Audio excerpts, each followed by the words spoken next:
The sirens wailed in the distance, slicing through the oppressive silence of Willow Creek Estates. From my kitchen window, I watched the red and blue lights dance across the manicured lawns, illuminating the perfectly trimmed hedges like a scene from a crime drama. My heart pounded not from fear, but from a strange, electric thrill. I'd started this. Me, Ethan Caldwell, a nobody in a neighborhood of somebody's, had just turned our pristine, suburban utopia upside down. All because of a kid's bicycle and a woman who thought she was untouchable. My name is Ethan, and I've lived in Willow Creek for 6 years. It's the kind of place where every house looks like it was plucked from a magazine. White picket fences, emerald lawns, and driveways, so clean you could eat off them. But beneath the glossy surface, there's a tens iona, quiet battle for control waged through HOA meetings and passive-aggressive emails. At the center of it all was Victoria Hensley, our HOA president, a woman who ruled with the precision of a dictator and the smile of a pageant queen. She wasn't just enforcing rules. She was rewriting reality to suit her VY shown of perfection.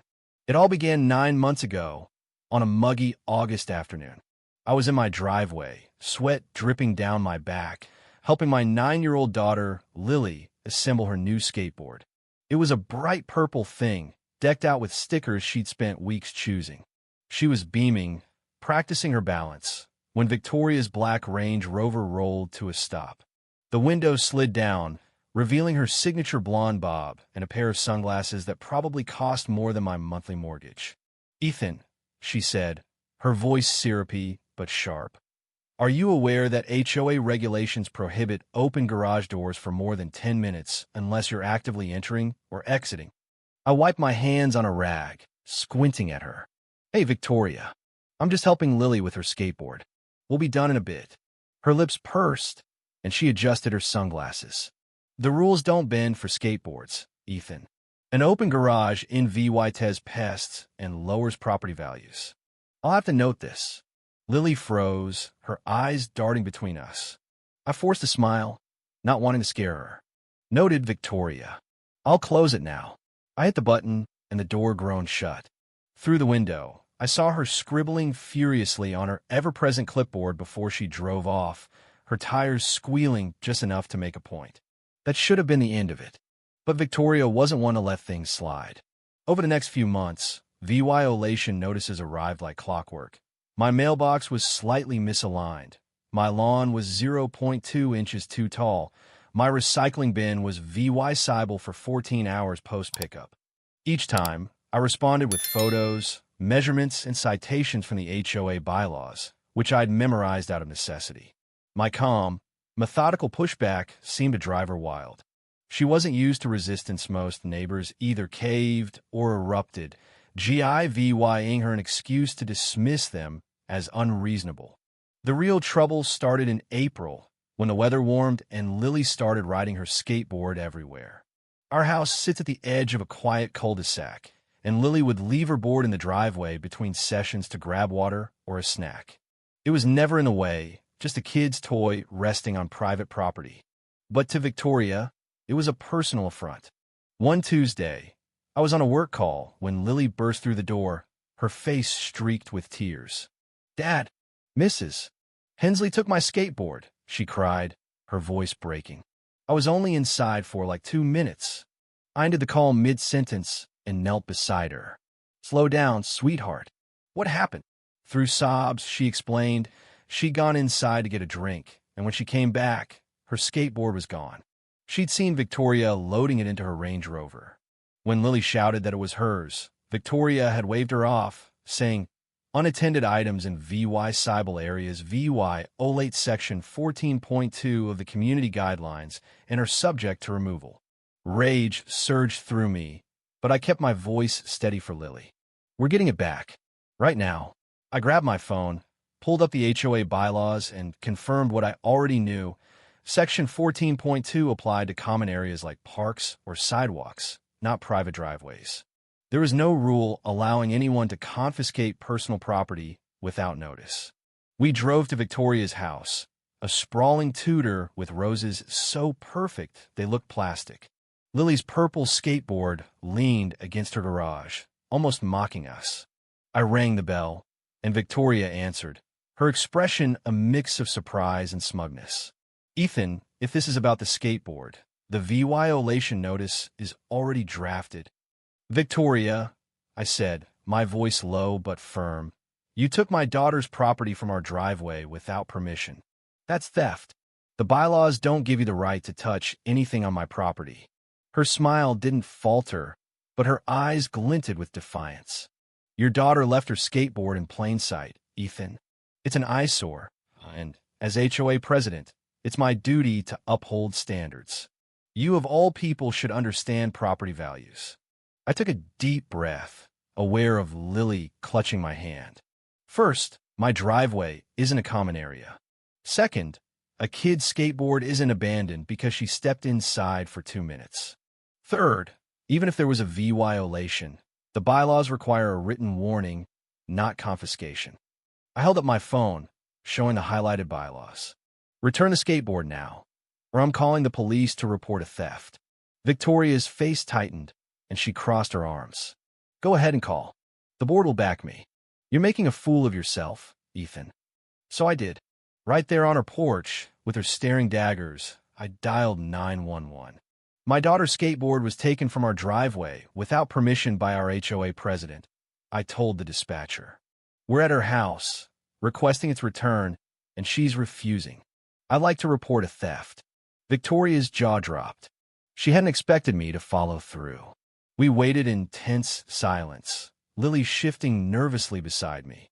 15 minutes later, a police cruiser pulled up and 2 officers approached. The older one, Sergeant Daniels, had a weathered face and a no-nonsense demeanor. I explained the situation, showing photos of Lily with her skateboard and the bylaws. Victoria launched into a tirade about her authority, community standards, and the threat of declining property values, her voice rising with every word. Daniels let her finish, then said, "Ma'am, HOA rules don't override state law. You can't take someone's property without permission. That's theft, plain and simple." Victoria sputtered, "But I was going to return it after the violation was addressed." "Intent to return doesn't matter," Daniels said. "You took something that wasn't yours. Hand it over, and we'll figure out how to proceed." Reluctantly, Victoria retrieved the skateboard and handed it to Lily, who clutched it like a lifeline. I thought that would be the end of warning, a lesson learned. But Victoria wasn't done. "I'm calling an emergency HOA board meeting," she snapped, her voice trembling with fury. "Your defiance won't stand, Ethan." The younger officer, Officer Ruiz, looked up from his notepad. "Ma'am, I'd add VYSE against any retaliation. That could be seen as harassment." Victoria ignored him, pointing at me. "You'll regret this.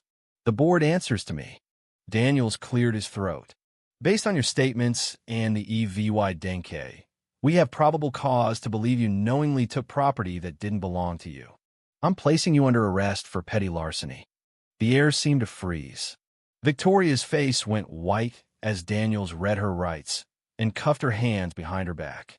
Neighbors began to gather, phones out, whispering as their HOA president was led to the cruiser. I hadn't meant for her to go this far, but as I watched her climb into the back seat, I felt a strange mix of relief and unease. The fallout was swift.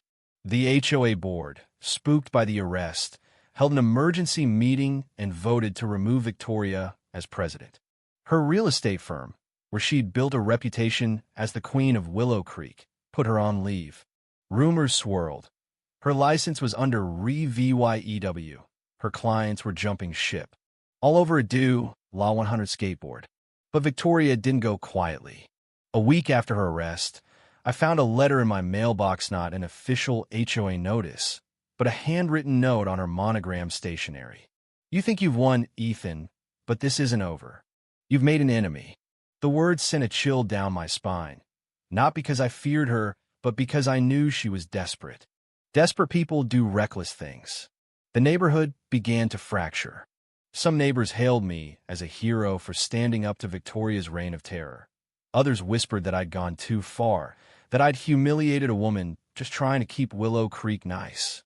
At the next HOA meeting, The room crackled with tension.